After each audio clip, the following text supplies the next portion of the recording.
Doctor Rajeshwari గారు ఇప్పుడు hair transplant చేసేటప్పుడు డోనారే రిజల్ట్ ఇచ్చే పర్సన్ అని అంటున్నారు. అవును. ఒకవేళ డోనార్ ఏరియానే గనక వాళ్ళకి లేకుంటే మీరు ఎక్కడి నుంచెల్లి వాళ్ళకు రీప్లేస్ చేస్తారు అది రూట్స్‌ని?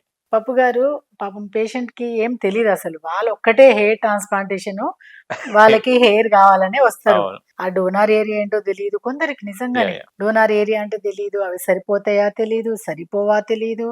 రిజల్ట్ ఎలా వస్తదో ఏమి తెలీదు. వాళ్ళకొక్కటే ఔట్‌పుట్ మేము చిన్నప్పుడు ఎలా ఉన్నామో ఇప్పుడు మాకు అట్లా హెయిర్ లైన్ ఉండాలి. అలా ఉండాలి.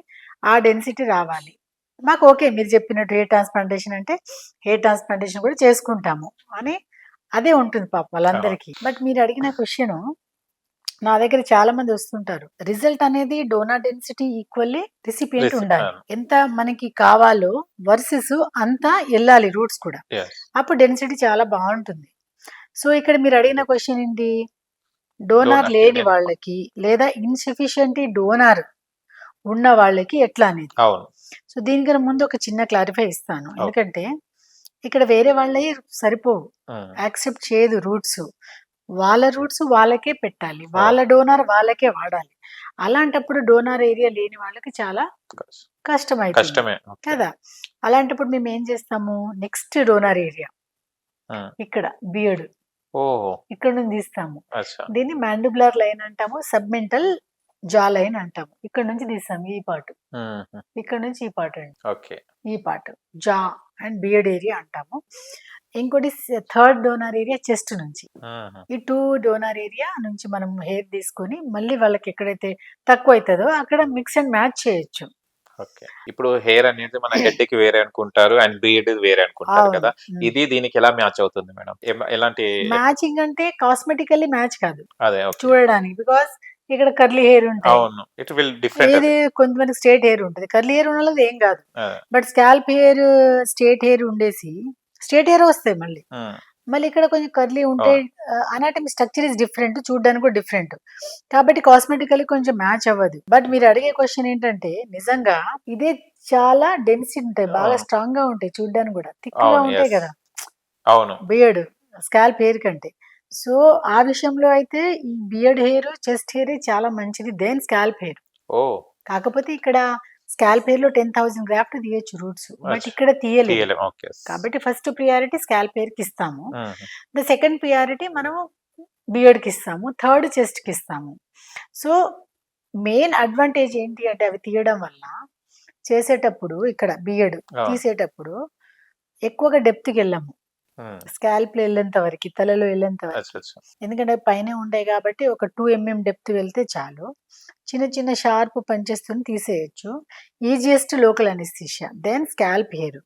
సో, చెస్ట్ హెయిర్ గూడా అంతే. ఓహ్! కాబట్టి ఆ రెండిటి నుంచి మేము తీసుకొని మ్యాచ్ చేసేసి కంప్లీట్‌గా నింపడానికి చేస్తాము. కానీ కొందరిలో బియర్డ్ గూడా ఉండదు. అవును. చాలా వరకు. ఈ మధ్యలో అందరూ బియర్డ్ లేకనే బియర్డ్‌కి ట్రీట్‌మెంట్ తీసుకుంటున్నారు పెరగడానికి. యెస్. సో, అలాంటప్పుడు ఇది లేనప్పుడు చెస్ట్ హెయిర్ తీసుకుంటాం. కానీ చెస్ట్ హెయిర్ గూడా ఉంటుంది. అవును. సో, బియర్డ్, చెస్ట్ ఉండదు. ఓన్లీ తక్కువ డోనార్ ఏరియా ఉంటుంది తలలో. మరి వాళ్ళకి ఇన్‌సఫిషియంట్ అవును. అయితది. అలాంటప్పుడు ఏం చేస్తామంటే ఎంత ఉంటే అంత తీసుకొని దానికి వేరే ట్రీట్‌మెంట్ యాడ్ చేసేస్తాము. లైక్ పీఆర్‌పీ కానీ అండ్ ఇంకా వేరే మెడికేషన్స్. అచ్చా! ఇయన్నీ అడిటివ్‌గా యాడ్ చేసి అవి అవుట్‌పుట్ చాలా బాగా రావడానికి ఇస్తాము. ఓకే. యాహ్! అంటే హెయిర్ గ్రోత్‌కి ఏం ప్రాబ్లమ్ ఉండదా మేడం? హెయిర్ గ్రోత్‌కి ఏం ప్రాబ్లమ్ లేదు. హ్మ్. హెయిర్ ఇంకా బాగా గ్రోత్ అవ్వడానికే కదా ఇది. అదే. అదే.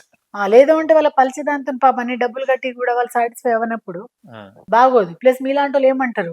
"ఫలానా డాక్టర్ దగ్గర హెయిర్ ట్రాన్స్‌ప్లాంట్ చేసినావు కదరా! మరేమైంది? ఓహ్! ఒత్తుగా రాలేదేంటి? ఇదేం ట్రాన్స్‌ప్లాంట్" అంటారు. అదే. బట్ ప్రాక్టికల్ థింగ్ చూసే వాళ్ళకి యెస్. లోపల అవునవును. ఇన్వాల్వ్ తెలీదు కదా! యెస్. సో, అందుకని చెప్పేసి డోనార్ ఏరియా లేని వాళ్ళకి ఇలా యూజ్ ఏం చేస్తారు. భయపడొద్దు.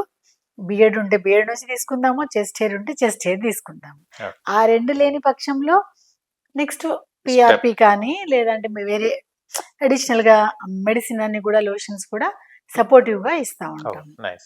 యాహ్! డాక్టర్ రాజేశ్వరి గారు, యాహ్! ఇప్పుడు మనం చూస్తుంటే హెయిర్ ట్రాన్స్‌ప్లాంట్ చేసేటప్పుడు అంటే హ్మ్. మీరన్నారు ఇప్పటిదాకా అంటే అవును. బీడ్ నుంచెల్లి, చెస్ట్ నుంచెల్లి తీసుకుంటామని అన్నారు. అవును. కానీ 50 ఏజ్ తర్వాత కొంతమందికి అది కూడా ఉండదు కదా! అండ్ అవును. బ్యాక్ కూడా చూస్తే కొంచెం తక్కువనే ఉంటుంది. అవును. అలాంటి డోనర్స్ ప్లేస్‌లో మీరు రీప్లేస్ ఎలా చేస్తారు? వాళ్ళకి ఎలా చేస్తారు ట్రీట్మెంట్? పప్పు గారు మీరంటుంది 50 ఇయర్స్ వాళ్ళ గురించి యెస్. బాధపడుతున్నారు. కానీ నిజంగా అది ఫ్యాక్టరే. ఓకే. ఇప్పుడు ఏజ్ అయిన కొద్దీ ఏ హెయిర్‌కైనా ఒక ఏజ్ ఉంటది. అవును.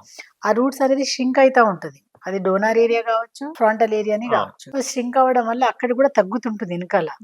ఈ కేసు ఎస్పెషల్లీ 50+ వాళ్ళకి ప్రాబ్లమ్ ఫేస్ అవుతా ఉంటారు. అవును. వెనకాల కూడా కొంచెమే మిగులుతుంది. ఇట్లా అవును. చందమామలాగా చూస్తుంటారు Yes. కదా!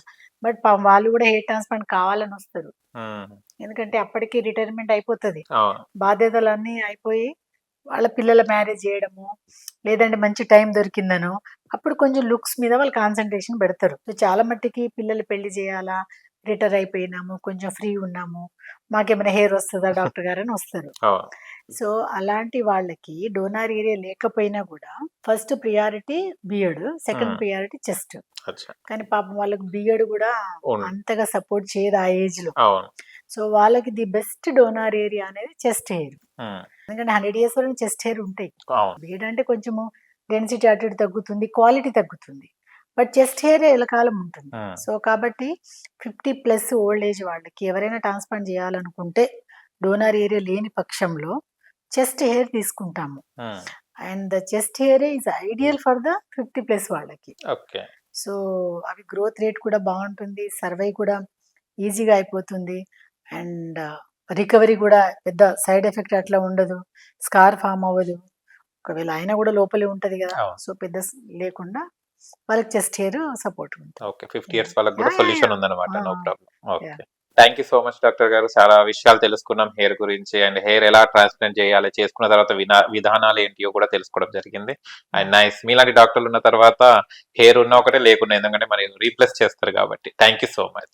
థాంక్స్ అండి. Thank you. యాహ్! చూశారు కదా ఫ్రెండ్స్, మీకు గనక ఎలాంటి హెయిర్ ప్రాబ్లమ్ ఉన్నా కూడా please consult doctor J Rajeshwari గారిని కన్సల్ట్ కండి. మీ హెయిర్ ప్రాబ్లమ్ ని సాల్వ్ చేసుకోండి. మీకు గనక మా వీడియో నచ్చి లైక్ చేయండి, షేర్ చేయండి, కామెంట్ చేయండి, సబ్స్క్రైబ్ ఛానల్ అక్కడ గంట సింబల్ టంగున కొట్టండి. నేను మీ యాంకర్ పప్పు. Bye bye.